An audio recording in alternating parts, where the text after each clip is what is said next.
Adieu, mon amour irrésistible. Auteur. Gorge outillée, chapitre 1. Rentrée pour le divorce, le point de vue de Scarlett. J'ai de nouveau regardé l'heure et j'ai soupiré.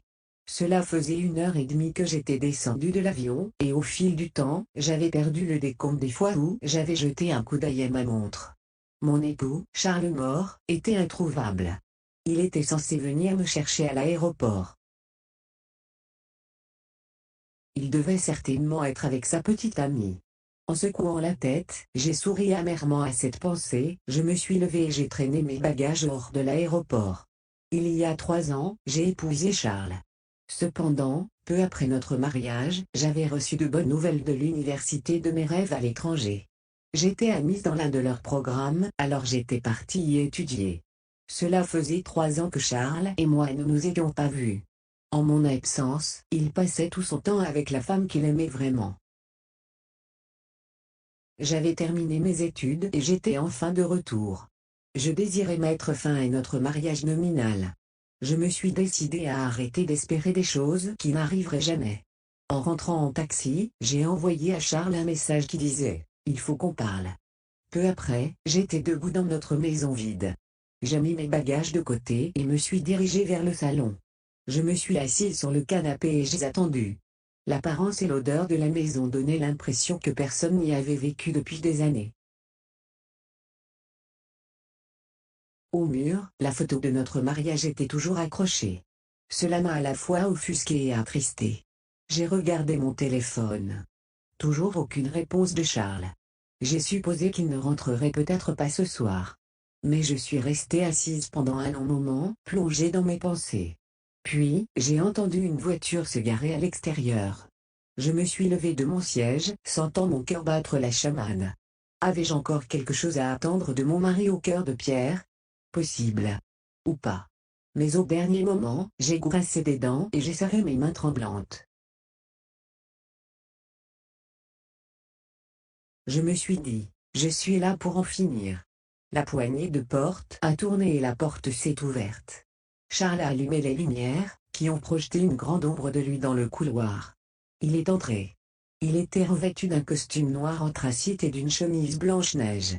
Ses traits étaient marqués par l'épuisement, mais cela ne masquait en rien son visage carré et ses pommettes saillantes.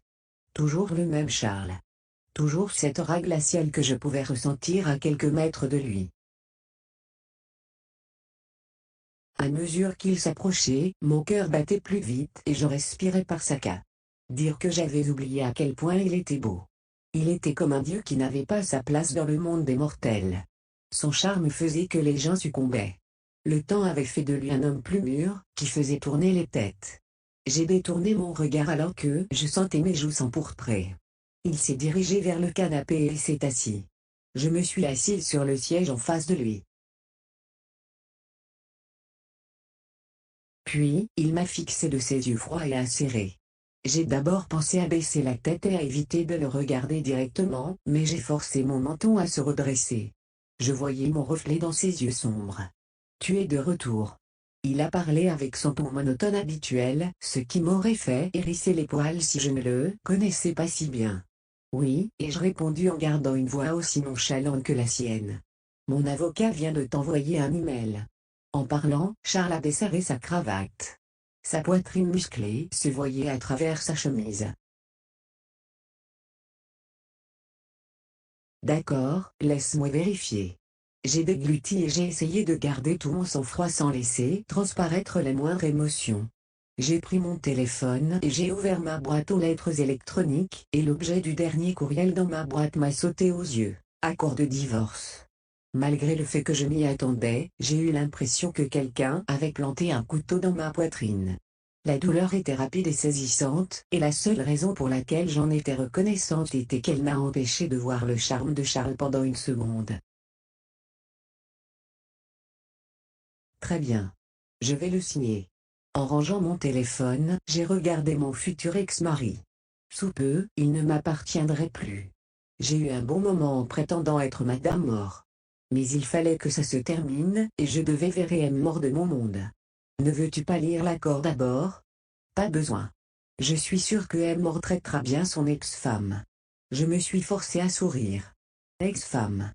J'allais être son ex-femme très bientôt, mais je n'étais pas sûr d'être d'accord avec un qualificatif aussi brutal. Tu auras cette maison de garde en Strolley. Et l'appartement en ville, quand? Je venais d'interrompre Charles. Quoi? Il a froncé les sourcils et m'a regardé avec des yeux inquisiteurs. Quand est-ce qu'on signe les documents? Ai-je doucement demandé. Je vais prendre rendez-vous avec mon avocat, a répondu Charles en baissant légèrement le menton. Très bien. J'attendrai ton appel. Au bout d'un moment de silence, il m'a regardé à nouveau. Rita ne se porte pas bien. Je veux juste réaliser son dernier souhait, a-t-il expliqué. J'ai serré le poing en avalant la bouille dans ma gorge. Réaliser son dernier souhait? Un grand homme. Mais devait-il le faire à mon détriment? Eh bien, j'ai supposé que je n'avais pas le droit de me lamenter ici. Après tout, je n'étais qu'une prétendue madame mort. Une suppléante. Je comprends. J'ai juste hoché la tête, même si au fond de moi, il y avait tellement de choses que je voulais lui dire en face. Si tu as besoin d'autre chose, je demanderai à mon avocat de le mettre dans l'accord. Non, c'est bon. Quoi qu'il y ait là-dedans, c'est suffisant. Une fois de plus, j'ai courbé mes lèvres en un faible sourire. Viens rendre visite à Rita demain. Charles s'est levé et a commencé à arpenter la pièce devant moi. Il a dit sa dernière remarque avec fermeté. Il ne me demandait pas de venir voir sa petite amie. Il me l'ordonnait. Mais pour qui me prenait-il? Et pourquoi devrais-je aller voir cette femme? Voulait-il juste remuer le couteau dans la plaie? Et pourquoi le ferais-je? Lui ai-je demandé en gardant un visage impassible. Je ne veux pas qu'elle culpabilise de notre divorce. Dis-lui que tu es amoureuse de quelqu'un d'autre. Rassure-la en lui disant que notre décision de mettre fin à notre mariage n'a rien à voir avec elle. Il s'est arrêté devant moi et m'a regardé dans les yeux une fois de plus. Bien. Je voulais refuser. Mais pour une raison quelconque, j'avais toujours trouvé difficile de lui dire non. Il lui suffisait de me regarder dans les yeux et de me demander, et je cédais sans courbattre. Merci. Je viendrai te chercher demain. Ne te fatigue pas. Envoie-moi juste l'adresse par SMS, et je serai là. Charles m'a regardé une dernière fois et s'est éloigné.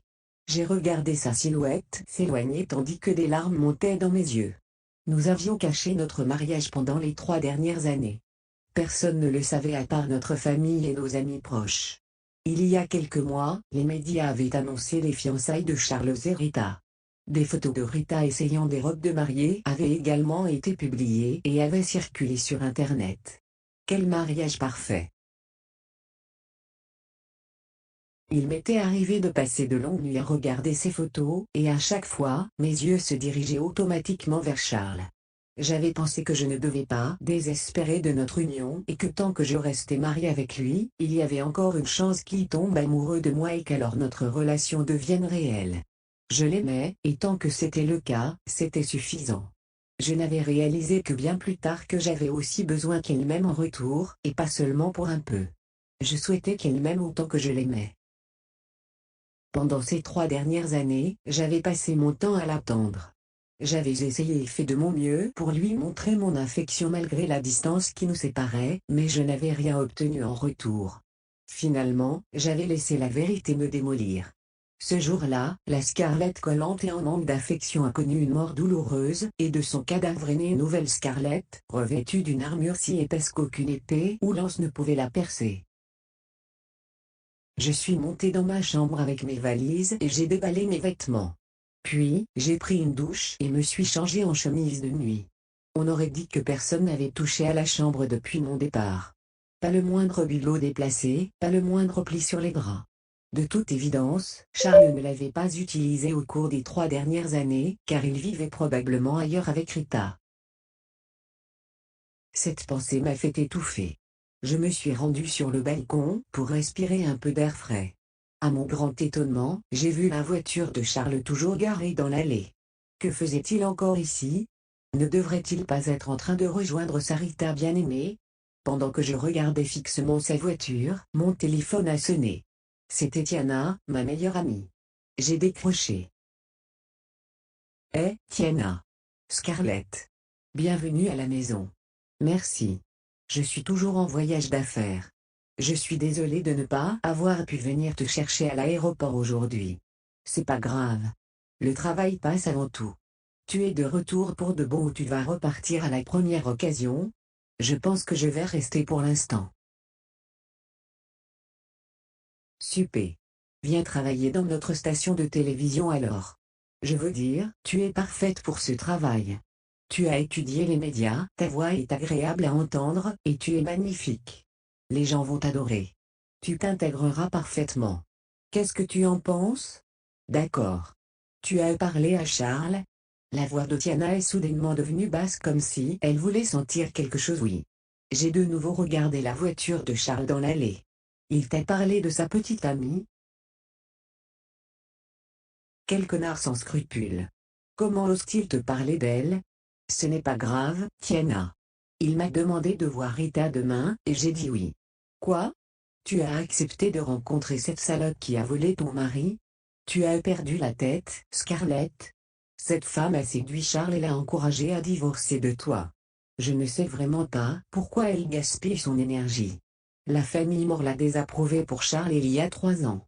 Qu'est-ce qui lui fait croire qu'elle a changé d'avis maintenant? Tiana était pratiquement en train de crier à l'autre bout du fil. Les dés sont jetés. À présent, je veux juste oublier le passé. J'ai souri légèrement. Le passé? Scarlett, tu l'aimes toujours, n'est-ce pas? Je n'ai pas donné une réponse.